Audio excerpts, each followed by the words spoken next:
Ready to move in premium triplex villas at Bachapalli APR Projects. ఆమె ఓ మహిళ SI అత్యంత గౌరవప్రదమైన వృత్తిలో కొనసాగుతుంది. ప్రజా సమస్యలను తెలుసుకొని వారి సమస్యలను పరిష్కరించే ఉన్నత పదవిలో ఉన్నారు. కానీ కంచి చేను మేసినట్లు ఓ వ్యక్తి దగ్గర లంచం తీసుకుంటూ ఏసీబీ అధికారులకు అడ్డంగా దొరికిపోయారు. ఈ ఘటన కొమరంభీ ఆసిఫాబాద్ జిల్లాలో జరిగింది.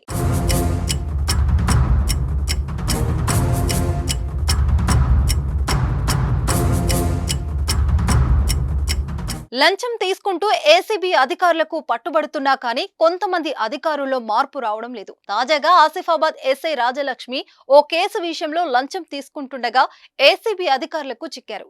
స్టేషన్ బెయిల్ ఇవ్వడానికి వాహనం రిలీజ్ చేసేందుకు ఆసిఫాబాద్ మహిళ ఎస్ఐ రాజలక్ష్మి ఓ వ్యక్తి దగ్గర నుంచి 25,000 లంచం డిమాండ్ చేసినట్లు సమాచారం. ఈ వ్యవహారంపై బాధితుడు ఏసీబీని ఆశ్రయించాడు. డిమాండ్ చేసిన 25,000 లంచం డబ్బులను బాధితుడు మహిళ ఎస్ఐకి ఇస్తుండగా ఏసీబీ అధికారులు రెడ్ హ్యాండెడ్ గా పట్టుకున్నారు.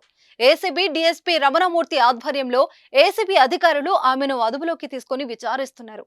కేసు నమోదు చేసుకుని దర్యాప్తు చేస్తున్నట్లు ఏసీబీ అధికారులు వెల్లడించారు.